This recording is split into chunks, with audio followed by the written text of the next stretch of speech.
ಯಾವುದೇ ರಾಜಿ ಇಲ್ಲ. ನೀವು ಈ ಇಂದಿನ ಎಲ್ಲಾ ಘಟನೆಗಳನ್ನ ಒಂದ್ಸರಿ ನಾವು ನೆನಪಿಸ್ಕೊಂಡ್ರೆ ಎಲ್ಲದರಲ್ಲೂ ಒಂದು ಪ್ರತಿಪಕ್ಷವಾಗಿ ಪರಿಣಾಮಕಾರಿಯಾಗಿ ನಾವು ಕೆಲಸವನ್ನ ಮಾಡಿದ್ದೇವೆ.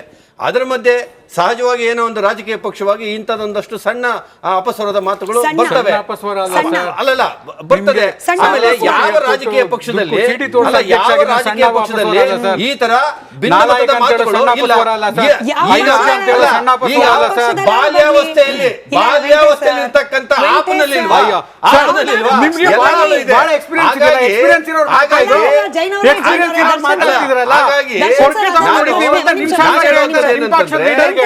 ನಿಮ್ಮ ಪಕ್ಷದ ಒಬ್ಬ ಶಾಸಕನಿಗೆ ಇನ್ನೊಬ್ಬ ಶಾಸಕ ಪೊರಕೆ ತಗೊಂಡು ಹೊಡಿತೀನಿ ಅಂತ ಪಬ್ಲಿಕ್ ಅಲ್ಲಿ ಹೇಳ್ತಾನೆ. ವೆಂಕಟೇಶ್ವರ ಶಿಸ್ತಿನ ಪಕ್ಷ ಅಂತ ಕರೆಸ್ಕೊಳ್ಳೋದು ಯಾವ್ದಪ್ಪ? ತಮ್ಮನ್ನ ತಾವು ಶಿಸ್ತಿನ ಪಕ್ಷದ ಸಿಪಾಯಿಗಳು ಅಂತ ಕರೆಸ್ಕೊಳ್ಳೋದು ಯಾರಪ್ಪ? ನಿಮ್ ಪಕ್ಷದಲ್ಲೂ ಭಿನ್ನಮತ ಅಂದ್ರೆ ಬೇರೆಯವ್ರಿಗೂ ನಿಮಗೂ ಪಾರ್ಟಿ ವಿತ್ ಡಿಫರೆನ್ಸ್ ಎಲ್ಲ ಆಯ್ತು. ನೀವ್ ಇದರಲ್ಲಿ ಬೇರೆ ಪಕ್ಷದಲ್ಲೂ ಇದೆ ನಮ್ದ್ರಲ್ಲೂ ಇದೆ ಅಂದ್ರೆ ಪಾರ್ಟಿ ವಿತ್ ಡಿಫರೆನ್ಸ್ ಹೆಂಗಾಯ್ತು? ಅಲ್ಲಲ್ಲ ನೋಡಿ, ನಾನು ಅದನ್ನೇ ಹೇಳ್ತಾ ಇರ್ತಕ್ಕಂಥದ್ದು. ಪ್ರಾರಂಭದಲ್ಲಿ ಹೇಳ್ದಂಥದ್ದೇನು ಅಂತಂದ್ರೆ, ಒಂದು ರಾಜಕೀಯ ಪಕ್ಷವಾಗಿ ಈ ತರದ ಒಂದಷ್ಟು ಸಣ್ಣ ಏಳು ಬೀಳುಗಳು ಇರ್ತಕ್ಕಂಥದ್ದು ಸಹಜವಾದಂಥದ್ದು. ಆಮೇಲೆ ಅಪಸ್ವರದ ಮಾತುಗಳು ಇರ್ತಕ್ಕಂಥದ್ದು ಸಹಜ. ಅದು ನಾವೇ ಅದೊಂದು ಒಂದು ರಾಜಕೀಯ ಪಕ್ಷವಾಗಿ ಅದನ್ನ ಹೊರತುಪಡಿಸಿ ರಾಜಕೀಯ ಮಾಡೋದಕ್ಕೆ ಆಗೋದೇ ಇಲ್ಲ. ಇಡೀ ದೇಶದಲ್ಲಿ ನೀವು ಯಾವುದೇ ರಾಜಕೀಯ ಪಕ್ಷವನ್ನ ನಾವು ಉದಾಹರಣೆಯಾಗಿ ತಗೊಂಡ್ರು ಎಲ್ಲಾ ಪಕ್ಷದಲ್ಲೂ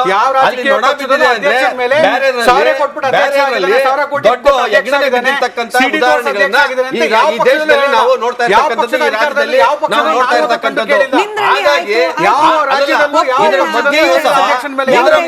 ಸಹ ನನಗೇನೇನೆ ಒಂದಷ್ಟು ಸಹಜವಾಗಿ ನನ್ನಂತ ಅಸಂಖ್ಯಾತ ಕಾರ್ಯಕರ್ತರಿಗೆ ರಾಜ್ಯದಲ್ಲಿ ಒಂದಷ್ಟು ಈ ತರದಕ್ಕೆ ಒಂದಷ್ಟು ಪೊಲೀಸ್ ಸ್ಟಾಪ್ ಅನ್ನ ಇಡುವಂತ ಕೆಲಸವನ್ನ ಮಾಡಬೇಕಾಗಿದೆ ಅನ್ನುವಂತ ಒಂದು ಸಣ್ಣ ಒಂದು ಅಪಸ್ವರದ ಇದಕ್ಕೆ ಆದಷ್ಟು ಶೀಘ್ರ ಇದಕ್ಕೆ ಆದಷ್ಟು ನಿಮ್ಮದು ನೀವು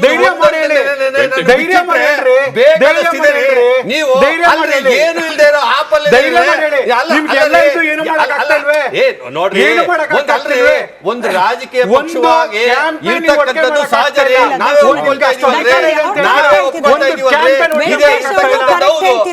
ದರ್ಶನ್ ಅವರ ಕರೆಕ್ಟ್ ಹೇಳ್ತಿದ್ದಾರೆ. ಹೌದು, ಕ್ರಮ ಕೈಗೊಳ್ಳಬೇಕು. ನಮಗೂ ಇದೆ ಅಸಮಾಧಾನ. ಹಿಂಗ್ ಬಹಿರಂಗವಾಗಿ ನಾಯಕರ ವಿರುದ್ಧ ಮಾತನಾಡ್ತಿದ್ರೆ. ಬಟ್ ಪ್ರಶ್ನೆ ಇರೋದು ವೆಂಕಟೇಶ್ ಅವರೇ, ನಿಮಗೆ ಅನಿಸ್ತಿದೆ, ನಿಮ್ ಹೈಕಮಾಂಡ್ ಯಾಕೆ ಅನಿಸ್ತಿಲ್ಲ, ನಿಮ್ ರಾಜ್ಯಾಧ್ಯಕ್ಷರಿಗೆ ಯಾಕೆ ಅನಿಸ್ತಿಲ್ಲ ಕ್ರಮ ಕೈಗೊಳ್ಳಬೇಕು ಅಂತ? ಯಾಕೆ ಬಿಟ್ಟಿದ್ದೀರಿ ಯತ್ನಾಳ್ ಅವ್ರಿಗೆ?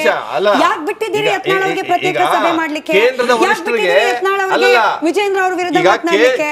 ಕೇಂದ್ರದ ವರಿಷ್ಠರು ಇದನ್ನೆಲ್ಲ ಗಮನಿಸ್ತಾ ಇಲ್ಲ ಅಂತ ಹೇಳಿ ನೀವು ನಾವು ಹೆಂಗೆ ಭಾವಿಸೋದು? ಖಂಡಿತವಾಗ್ಲೂ ಕ್ರಮ ಆಗುತ್ತೆ. ಒಂದು ಸ್ಪಷ್ಟ ನಿರ್ದೇಶನವನ್ನ ಕೊಡುವಂತ ಕೆಲಸ ವರಿಷ್ಠರಿಂದ, ಕೇಂದ್ರದ ವರಿಷ್ಠರಿಂದ ಆಗುತ್ತೆ. ಇದೆಲ್ಲನೂ ಸರೋಗುತ್ತೆ. ಆಮೇಲೆ ಒಂದಷ್ಟು ಇವೆಲ್ಲನೂ ನಾವು ಮುಂದಿನ ದಿನಮಾನಗಳಲ್ಲಿ ಪಕ್ಷ ಅಧಿಕಾರಕ್ಕೆ ನೋಡ್ರಿ, ಇಲ್ಲಿ ಸಾಕಷ್ಟು ಒಂದಷ್ಟು ಈ ಏನ್ ಹೇಳ್ತಾರೆ ಅದಕ್ಕೆ, ಅದನ್ನ ನಾನು ಯಥಾವತ್ತಾಗಿ ಹೇಳಕ್ ಹೋದಾಗ ಒಂದಷ್ಟು ಬೇರೆ ಬೇರೆ ತರದ ಅರ್ಥಗಳು ಬರುವಂತದ್ದಿರ್ತದೆ. ಇಲ್ಲಿ ಯಾರ್ಯಾರು ಮಸಲತ್ತು ಹೇಗಿರ್ತದೋ, ಯಾರ್ಯಾರಿಗೆ ಪಂಪ್ ಹೊಡೆಯುವಂತ ಕೆಲಸವನ್ನ ಮಾಡ್ತಾ ಇರ್ತಾರೋ, ಇದನ್ನ ನಾವು ಆಳಾಗ್ಲವನ್ನ ನೋಡೋದಕ್ಕಾಗೋದಿಲ್ಲ. ಇದರಿಂದ ಯತ್ನಾಳ್ ಅವರ ಮಾತಿನ ಹಿಂದೆ ಯಾಕೆ ಕಾಂಗ್ರೆಸ್ನವ್ರದೇ ಪಿತೂರಿ ಇಲ್ಲ, ಅವ್ರದೇ ಚುನಾವಣೆ ಇಲ್ಲ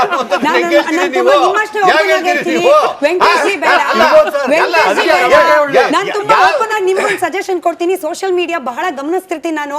ನೀವ್ ಇಂತ ಮಾತಾಡ್ಬಿಟ್ರೆ ಯತ್ನಾಳ್ ಅವ್ರ ಸೇನೆ ಅಂತಾನೆ ಸಾಕಷ್ಟು ಪೇಜ್ ಗಳಿದೆ, ನಿಮ್ಮನ್ನ ವಿಲನ್ ಮಾಡ್ಬಿಡ್ತಾರೆ. ಒಂದ್ ಚಿಕ್ಕ ಬ್ರೇಕ್ ಹೋಗಿ ಬರೋಣ. ಯತ್ನಾಳ್ ಅವರಿಗೆ ಹೈಕಮಾಂಡ್ ನಲ್ಲೂ ಕೂಡ ಅಥವಾ RSS ನಿಂದ ಒಂದು ಅಭಯ ಹಸ್ತ ಏನಾದ್ರೂ ಹಿಂದೆ ವರ್ಕ್ ಆಗ್ತಿದ್ಯಾ? ಹೈಕಮಾಂಡ್ ನಾಯಕರು ಅಥವಾ ಯಾವ್ದಾದ್ರು ಕಾಣದ ಶಕ್ತಿ ಇಲ್ಲದೆ ಹೋಗಿದ್ರೆ ಇಲ್ಲಿವರೆಗೂ ಇಷ್ಟೆಲ್ಲ ಓಪನ್ ಆಗಿ ರಾಜ್ಯಾಧ್ಯಕ್ಷರ ವಿರುದ್ಧವೇ ಮಾತನಾಡ್ತಿದ್ರು ಕೂಡ ಕ್ರಮ ಅನ್ನೋದು ಕೈಗೊಳ್ಳದೆ ಇರೋ ಪರಿಸ್ಥಿತಿ ಅದರಲ್ಲೂ ಶಿಸ್ತಿನ ಪಕ್ಷದಲ್ಲಿ ಇರ್ತಿತ್ತ? ಈಗ ಎರಡು ಡಿಫರೆನ್ಸಸ್ ನಾನು ಕೋಟ್ ಮಾಡಕ್ಕೆ ಇಷ್ಟಪಡ್ತೀನಿ.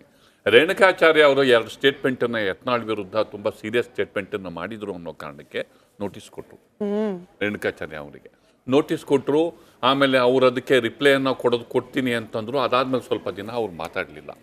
ಹಾಗೆ ನೋಡಿದ್ರೆ ರೇಣುಕಾಚಾರ್ಯ ಅವರು ಅವರಾಗೆ ಏನು ಮಾತಾಡಿದ್ದಲ್ಲ, ಯತ್ನಾಳ್ ಮಾತಾಡಿದ್ರೆ ರೇಣುಕಾಚಾರ್ಯ ಮಾತಾಡ್ತಾರೆ. ಆದ್ರೆ ಅದೇ ತರದಂತಹ ನಿಲುವನ್ನ ಯತ್ನಾಳ್ ಅವರಿಗೆ ತೋರಿಸ್ಲಿಲ್ಲ.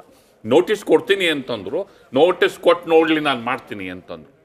ಒಂದು ನ್ಯಾಷನಲ್ ಪಾರ್ಟಿನಲ್ಲಿ ನೋಟಿಸ್ ಕೊಡೋದು ಯಾರು? Central minister, MLA, national leaders ಕೊಡಬೇಕು. ನೋಟಿಸ್ ಕೊಟ್ಟು ನೋಡ್ಲಿ ನೋಟಿಸ್ ಕೊಟ್ಟು ನೋಡ್ಲಿ ಅಂತ ಅಂದ್ರೆ ಪಕ್ಷದ ರಾಷ್ಟ್ರೀಯ ಅಧ್ಯಕ್ಷರಿಗೆ ಕ್ವಶನ್ ಮಾಡ್ತಾರೆ.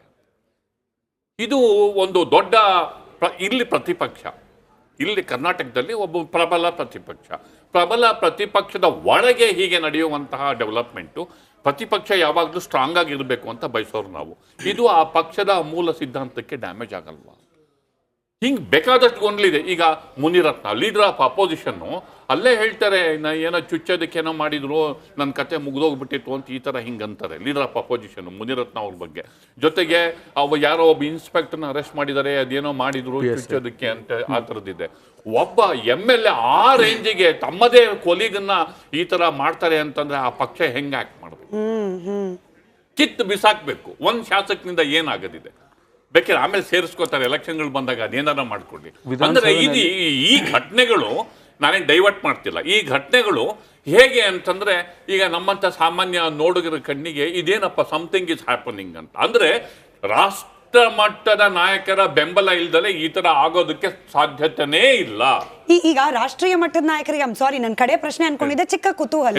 ಈಗ ರಾಷ್ಟ್ರೀಯ ಮಟ್ಟದ ನಾಯಕರಿಗೆ ಗೊತ್ತಿದ್ದು ಕೂಡ ಕ್ರಮ ಕೈಗೊಳ್ತಿಲ್ಲ ಅಂತಂದ್ರೆ ಪದ ಬಳಕೆ ಸರಿ ಇಲ್ಲ, ಬಟ್ ಅವರು ಎತ್ತುತ್ತಿರುವ ವಿಚಾರ ಕರೆಕ್ಟ್ ಇದೆ, ಆದ್ರೆ ಹಿಂದಿರೋ ಉದ್ದೇಶಗಳು ಕೂಡ ಸರಿ ಇದೆ ಅನ್ನೋದು ಇರಬಹುದಾ ಅಂತ ಕ್ರಮ ಕೈಗೊಳ್ದಿರೋದಕ್ಕೆ ರೀಸನ್? ಅಂದ್ರೆ ಅವರಿಗೆ ಪೂರಕವಾಗಿ ಪಕ್ಷದಲ್ಲೇ ಇರುವ ರಾಷ್ಟ್ರ ಮಟ್ಟದಲ್ಲೂ ಇರುವಂತಹ ಭಿನ್ನಮತೀಯ ಗುಂಪಿಗೆ ಯತ್ನಾಳ್ ಅಂತವ್ರು ಒಬ್ರು ಇಲ್ಲಿ ಇನ್ನೊಂದು ಗುಂಪನ್ನ ಚೆಕ್ ಮಾಡಕ್ಕೆ ಬೇಕು ಅಂತ ಅನ್ಸಿರ್ಬಹುದು.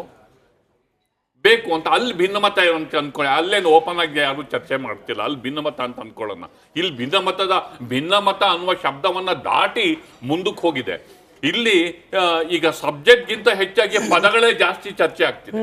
ಅಂದ್ರೆ ಆ ಪದಗಳ ಶಾರ್ಪ್ನೆಸ್, ಆ ಪದಗಳ ರೀತಿ, ಅಟ್ಯಾಕಿಂಗ್ ನೇಚರ್ ಅಷ್ಟು ತೀಕ್ಷ್ಣವಾಗಿದೆ. ಹೀಗಾಗಿ ಯತ್ನಾಳ್ ಪ್ರಕರಣ ಅದನ್ನು ಹೇಗೆ BJPಯವರು ಸಾಲ್ವ್ ಮಾಡ್ತಾರೋ ಗೊತ್ತಿಲ್ಲ, BJPಯ ರಾಷ್ಟ್ರೀಯ ನಾಯಕರು.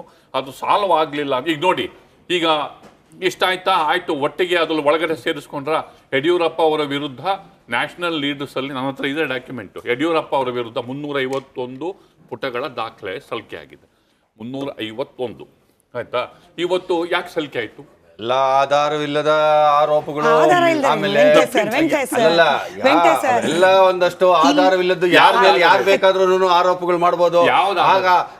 ಹಂಗಂದಾಕ್ಷಣ ಅವ್ರ ಆರೋಪ ಮಾಡಿದ ತಕ್ಷಣ ಅವೆಲ್ಲವನ್ನೂ ನಿಜ ಅನ್ನುವಂಥದ್ದನ್ನ ನಾವು ನಂಬಲಿಕ್ಕಾಗತ್ತಾ? ಅಥವಾ ಅವನ್ನೆಲ್ಲ ನಾವು ಇಲ್ಲಿ ಚರ್ಚೆ ಯತ್ನಾಳ್ ಅವ್ರಿಗೆ ಹೇಳ್ತಿದ್ದೀರಾ? ಅಲ್ಲಲ್ಲ, ಹೌದು. ಈಗ ಅವ್ರ ವಿರುದ್ಧ, ಈಗ ಯಡಿಯೂರಪ್ಪನವರ ವಿರುದ್ಧ ಸಲ್ಲಿಸಿರ್ತಕ್ಕಂಥದ್ದು ಅನ್ನುವಂಥದ್ದು ನೀವೇನು ಹೇಳಿದ್ರಲ್ಲ, ಇವೇನು ಎಲ್ಲನೂ ಯಾರ ಮೇಲೆ ಯಾರು ಬೇಕಾದ್ರೂ ಸಾಕಷ್ಟು ಆರೋಪಗಳನ್ನ ಮಾಡುವಂತ ಕೆಲಸವನ್ನ ಮಾಡಬಹುದು.